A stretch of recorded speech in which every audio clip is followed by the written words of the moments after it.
कपड़े धोने वाली बहू। शादी के पहले से ही विभा को कपड़े धोने का बड़ा शौक था।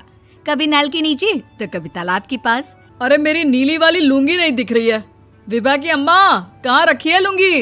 अरे वो तो विभा ने परसों ही धोकर रखी थी आपकी अलमारी में, देखो वहीं होगी। वो ना मैंने आज धो दी, मुझे लगा कि गंदी हो गई होगी। अरे कैसे गंदी हो गई थी? उसे तो मैंने पहना भी नहीं। हे भगवान, इस लड़की के कपड़े धोने की आदत से परेशान हो गया हूँ मैं। जितना तो घर में राशन नहीं आता, उससे कहीं ज्यादा डिटर्जेंट पाउडर का खर्चा है। इसकी शादी करवा दो, शादी जाए अपने घर में ही करे काम, फिर चाहे घर के कपड़े धोने हो या पूरे गांव के। हाँ ठीक बोल रही हो, देखता हूँ मैं कोई लड़का। वो दिन भी आ जाता है जब विभा को देखने लड़के वाले आ जाते हैं। लड़की मुझे अच्छी लगी। होने वाली सास कहती है, बेटी अगर कुछ पूछना है तो पूछ लो। वैसे तो हमारी लड़की बहुत ही शर्मीली है, जो बोल दो वो मान लेती है, इसे क्या पूछना होगा। अरे कैसी बात कर रही हो माँ, मुझे इन लोगों के घर रहना है, सवाल तो कई है। हाँ हाँ बेटा, पूछ लो ना, क्या पूछना है। आप लोगों के घर कपड़े कौन धोता है? सास का मुंह बन जाता है।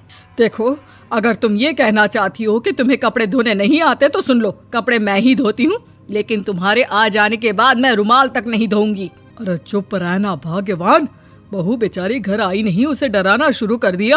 वो क्या है ना बिटिया, अभी तक तो ये कल्लू की माँ ही धोती थी, लेकिन अब तुम्हारे पापा तो दहेज में वॉशिंग मशीन देंगे ही। तभी विभा की माँ बोल पड़ती है, सवाल भी पूछा तो क्या। वैसे भाई साहब, मशीन की तो फिर भी कपड़े धोने की कैपेसिटी होती है। मतलब जो बिटिया दे रहे हैं ना विभा, इसे कपड़े धोने का बहुत शौक है। ये आप लोगों के क्या, आस पड़ोस गांव मोहल्ले सबके कपड़े धो दे और उफ तक ना करे।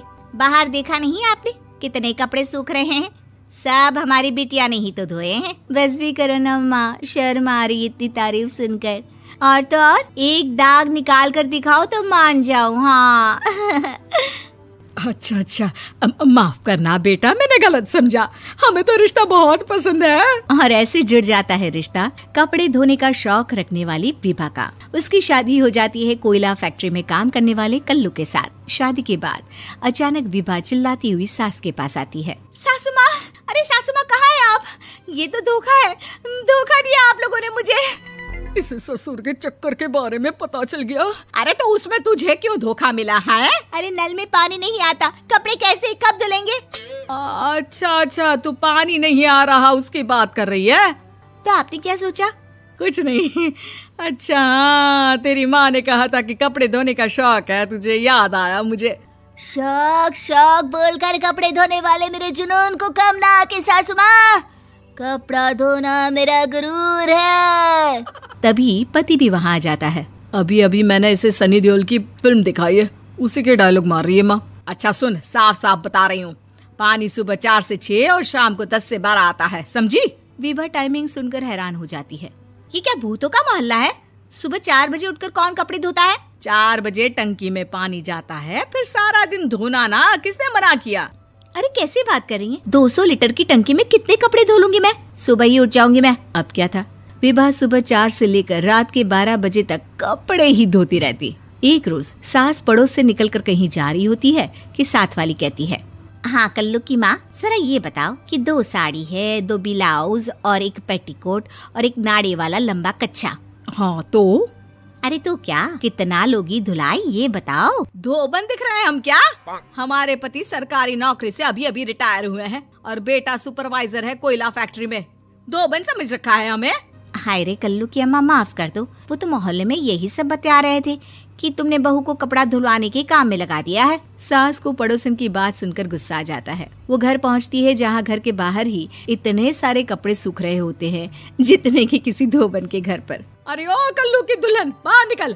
माँ जी यहीं आ जाओ, बाथरूम में चादर धो रहे हैं हम। अरे अभी हम धोते हैं, तुमको बाहर निकलो। ये आस पड़ोस वाले बोल रहे हैं कि हम बहू से कपड़े धुलवा धुलवा कर उसे कपड़ा धोने वाली बना दिए हैं। अरे छोड़ो ना माँ जी, किन लोगों की बातों में आती हो?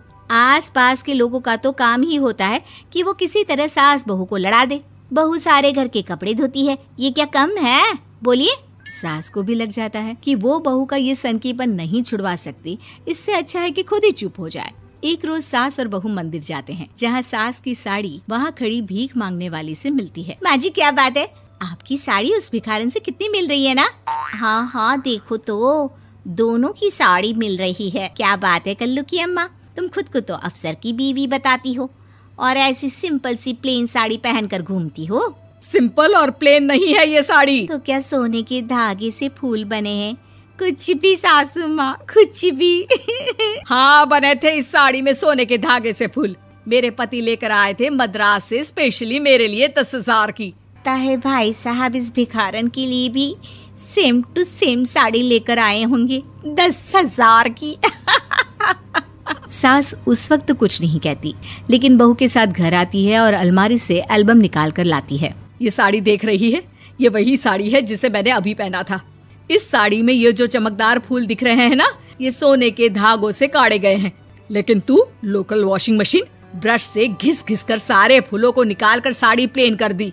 मुझे माफ कर दीजिए सासू माँ। और तो और, जब मैंने तुझे तेरी गलती के लिए कुछ नहीं कहा, लेकिन तूने तो सबके सामने मेरा मजाक ही बना दिया। क्यों? बहू को समझ में आ जाता है कि अब से उसका कपड़े धोना बंद।